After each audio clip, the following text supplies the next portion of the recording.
Soy Francisco Gelman Constantín, integrante del Instituto de Literatura Hispanoamericana de la Facultad de Filosofía y Letras de la UBA. Y así empieza El desbarrancadero de Fernando Vallejo de 2001.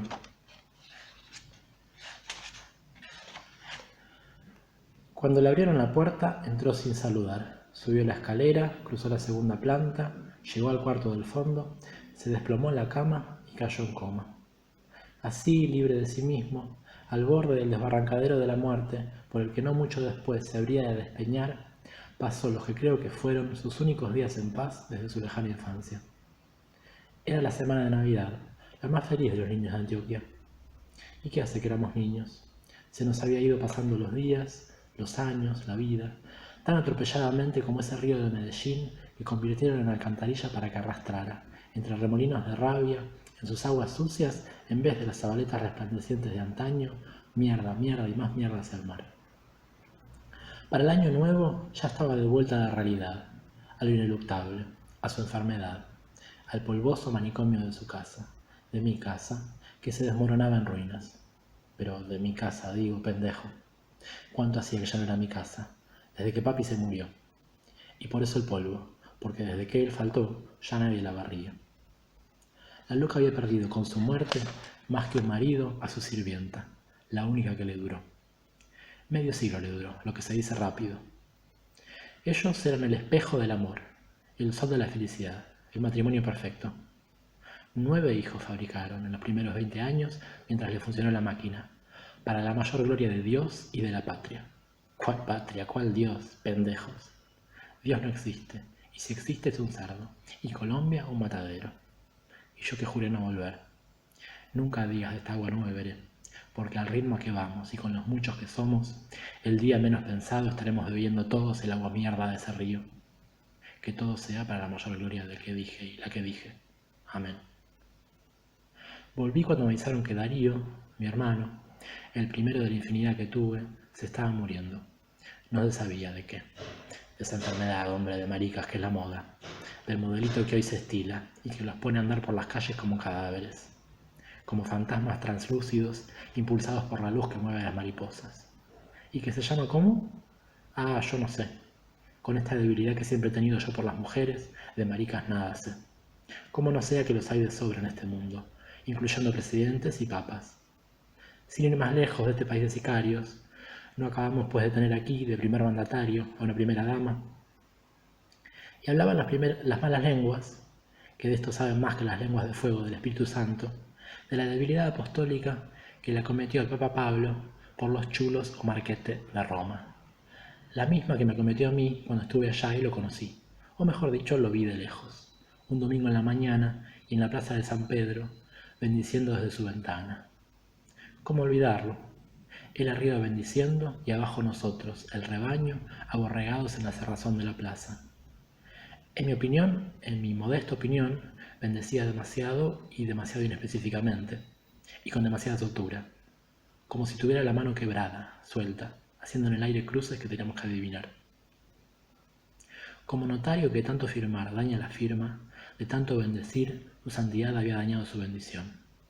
Bendecía desmañadamente, para aquí, para allá, para el norte, para el sur, para el oriente, para el occidente, a quien quiera y a quien le cayera, a diestra y siniestra, a la diabla. Qué chaparrón de bendiciones el que nos llovió. Esa mañana andaba su santidad más suelto de la manita que médico recetando antibióticos. Toqué y me abrió el gran huevón, el semiengendro que de último hijo parió la loca, en mala edad, a destiempo, cuando ya los óvulos, los genes estaban dañados por las mutaciones.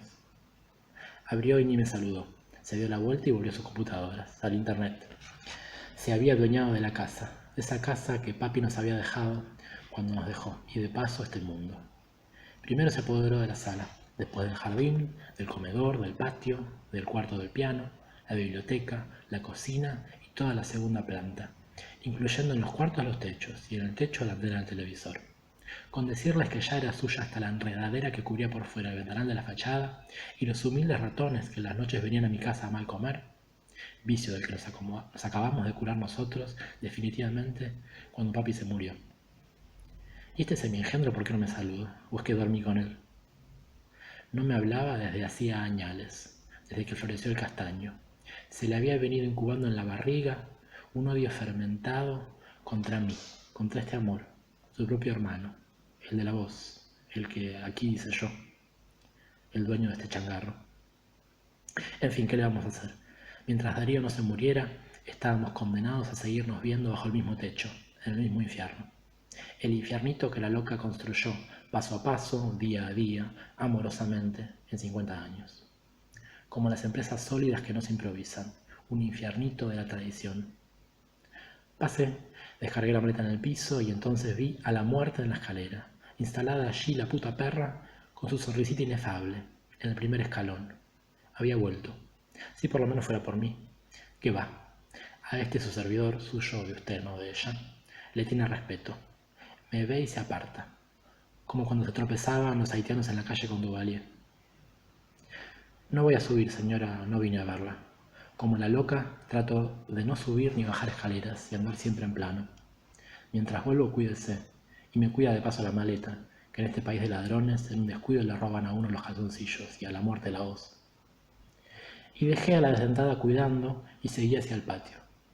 Allí estaba, en una hamaca que había colgado del mango y del ciruelo, y bajo una sábana extendida sobre los alambres del secarropa que lo protegía del sol. Darío, niño, pero si estás en la tienda del sheik. Se incorporó sonriéndome, como si viera en mí a la vida, y solo la alegría de verme, que le brillaba en los ojos, le daba vida a su cara. El resto era un pellejo arrugado sobre los huesos y manchado por el sarcoma. ¿Qué pasó, niño? ¿Por qué no me avisaste que estabas tan mal?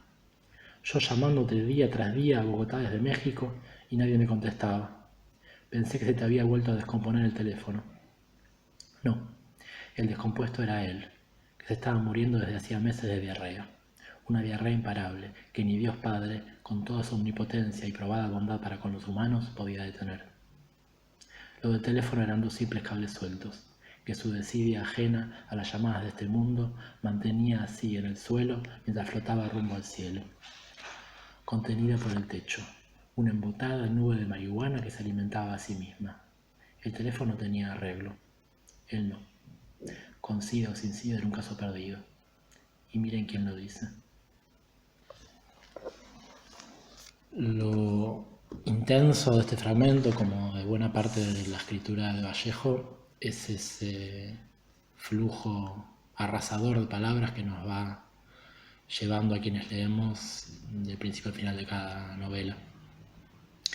Y es un trabajo sutil de escucha, cuidadosa, de los acentos del español de Antioquia de su infancia, pero es también un trabajo cuidadoso de construcción literaria, de ese continuo casi sin costuras que va atando una escena con otra, una conversación con otra.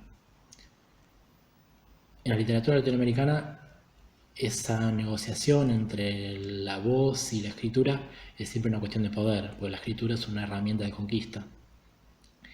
Y efectivamente en la escritura de Vallejo siempre está en cuestión, como vemos en este pasaje, la autoridad. Quien manda desde las órdenes de los médicos que diagnostican y tratan, su propia autoridad como biólogo, esos saberes que parodia mientras escribe, la autoridad de la iglesia, por cierto, satirizada en este pasaje, y la autoridad dentro de la familia, de padres, de madres, de hijos, de hermanos, hermanas. Y por lo tanto, en ese trabajo por decir y hacer de otro modo, hay un ejercicio de socavar autoridades para defender la propia capacidad de decisión sobre el cuerpo y sobre modos de vida en común con otros y otras en disidencia.